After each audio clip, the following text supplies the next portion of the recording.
Last எபிசோட்ல சாம்பு கோட்டு பாக்கெட்ல இருந்து கர்ச்சிஃப் எடுத்து முகம் துடைக்கும் போது கர்ச்சிஃப்ல ஜவ்வாது வாசனை வந்தது. நம்ம கர்ச்சிஃப்ல எப்படி ஜவ்வாது வாசனைன்னு துப்பு துலக்க ஆரம்பிச்சான். அதுக்கப்புறம் என்னாச்சு? அங்க பார்க்கலாம். எபிசோட் 2. நம்ம கர்ச்சிஃபில் எப்படி ஜவ்வாது வாசனை வரும்? 17 வருஷமாக அவன் ஜவ்வாது பூசியதும் இல்லை, பூசியவர்கள் கூட பேசியதும் இல்லை. வீட்டிலிருந்து நேரே பஸ்ஸில் ஏறி ஆபீஸுக்கு வருவான். அன்று எடுத்த கர்ச்சிஃப். சென்னை பஸ்களில் ஜவ்வாதா தடவி இருக்கும், அல்லது ஆபீஸ் மேஜையில் தடவி இருக்குமா? இந்த ஜவ்வாது பூனை என்பார்களே, அதுதான் ஆபீஸில் நடமாடுகிறதா என்று யோசித்தான். மேனேஜர் அறைக்கு போய்விட்டு வந்த பிறகும் அவன் யோசனை ஜவ்வாதை பற்றியே இருந்தது. அவன் போய் வந்த இடங்களை ஆராய ஆரம்பித்தான். அப்போது ஒரு நாள் மோட்டார் கராஜுக்கு போன ஞாபகம் வந்தது. சாம்பு இடத்தை விட்டு எழுந்தான். மோட்டார் கராஜுக்கு போனான். சாம்புவுக்கு பிறந்தது முதலே துப்பறிய வேண்டும், துப்பறிபவனாக ஆக வேண்டும் என்ற ஆசை உண்டு.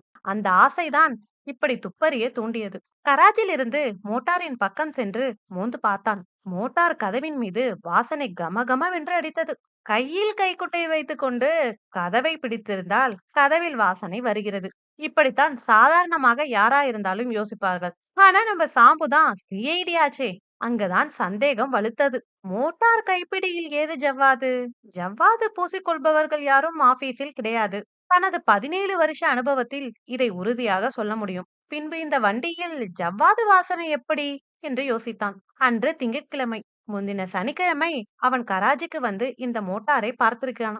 அப்போது இந்த வாசனை காணோம். இதில் ஏதோ மர்மம் இருக்க வேண்டும் என்று மைலேஜை பார்த்தான். 17,812 மைல் காட்டியது. சாம்புவுக்கு தூக்கி வாரி போட்டது. முந்தின நாள் 17,740 மைல் தான் காட்டியது. சனிக்கிழமையிலிருந்து திங்கட்கிழமைக்குள் மோட்டார் 70 மைல் பிரயாணம் செய்திருக்கிறது என்று கண்டுபிடித்தான்.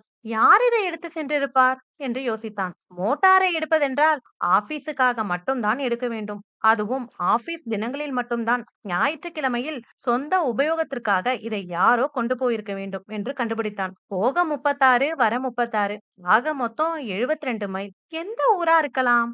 சென்னையிலிருந்து செங்கல்பட்டுக்கு 30 மைல் தான். அட, இது தெரியாம போச்சே. செங்கல்பட்டு தான். ஒரு வழியா எந்த ஊருன்னு கண்டுபிடிச்சிட்டான். இதை யார் எடுத்திருப்பா? ஒரு 4 நாளைக்கு பிறகு விசாரிச்சு பார்க்கலாம் அப்படின்னு முடிவு பண்ணனான். அந்த நேரம் பார்த்து தந்தி சேவகன் வந்தான். அவனுக்கு வந்த தந்தி இந்த ஜவ்வாது பிரச்சனையே மறக்க செய்தது. அப்படின்னு அந்த தந்தியில வந்திருக்கும். அதுவும் நம்ம சாம்புவே இந்த பிரச்சனையை மறக்கிற அளவுக்கு. நாளை பார்க்கலாம். இந்த ஸ்டோரி உங்களுக்கு பிடிச்சிருந்தா மறக்காம நம்ம பேஜை ஃபாலோ பண்ணி சப்போர்ட் பண்ணுங்க. நன்றி.